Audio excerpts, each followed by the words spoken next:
Now, the film Captivated is an African story told against the background of an all-too-common conflict between generations. Parents who still want to cling to traditional beliefs and the new generation of Africans in the diaspora. Set in London and Nigeria, the film touches on taboo subjects such as domestic violence and child abuse and explores the challenge of traditional customs for children who grow up in foreign lands. Before we talk to Rosaline and Ken, let's have a look at the film. Is there no other God out there? I do not care what any one of you say. Hey. West, bring all their problems. I will give you an helicopter slap if you don't stop this. Everything. I just want to kill myself. I'm looking for this really beautiful girl. Brother, we have a lot of beautiful girls around here. Eh? You can start with me now. Who gave you permission to come here? You following my daughter. Stupid boy. And I'm delighted to welcome Ken Smart, lead actor who plays the dad in the film, and also Rosalind Sani Josie, who plays, well, Rose, you get the easy one. You don't have to remember anybody's names. I know, I just got my name. So let's start with Ken. Ken, tell me about the story, because there are themes that everybody can sort of connect with. It's just one of those African stories where there's a family that is well blessed, rich, they've got children, money isn't the problem, and they enjoy doing their thing, they celebrate regularly, and then suddenly... So life's ticking over. Life events, you know, something you didn't foresee just gets in the way. You know, and then emotion became unstable, and the dad became so abusive. I mean, I don't really want to give much away at this stage because we still want people to come and they'll come and see the film, you know.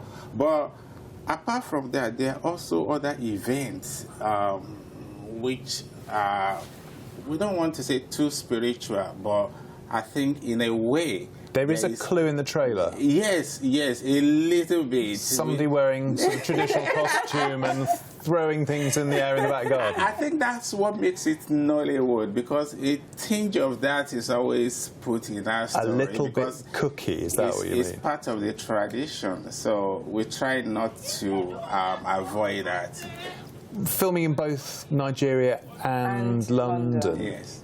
Do you generally find that films are filmed in one location and not both? Is it a little bit different to kind of get the flavour of both nations? Yeah, I think because we're trying to portray the African culture, so it's very important that we actually travel to the location in Nigeria to try and put the flavour, such as the roads, the houses, because the structure of the houses and the roads we have here, they're quite different.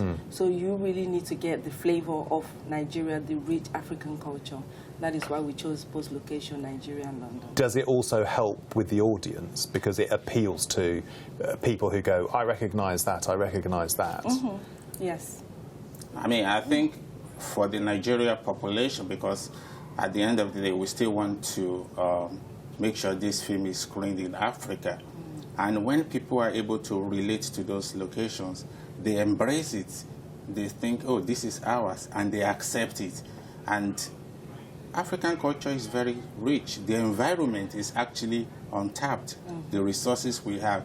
So I think trying to use Nigeria location is also good, as well as trying to use any other parts of the world like UK and America.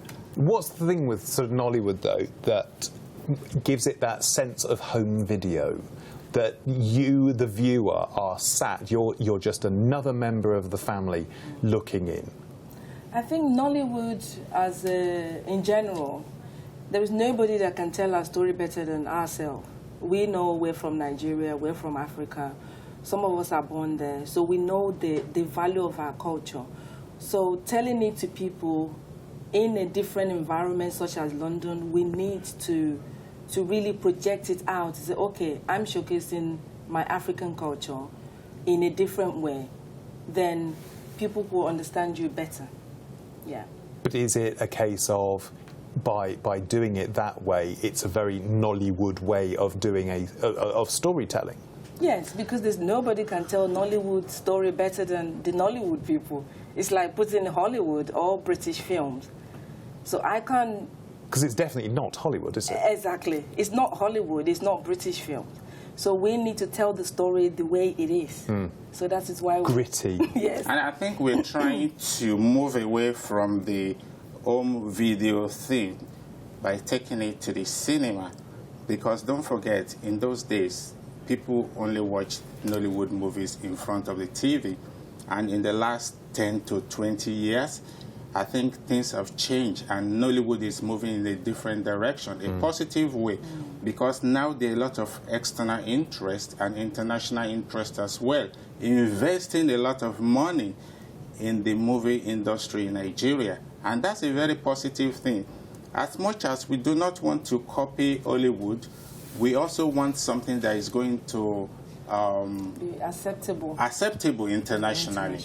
We haven't got much time, but there's a couple of questions I do want to ask you. There are some pretty difficult bits of subject matter to deal with. What was that like as actors, and what do you think that does for the film? You mean in terms of Captivated or generally?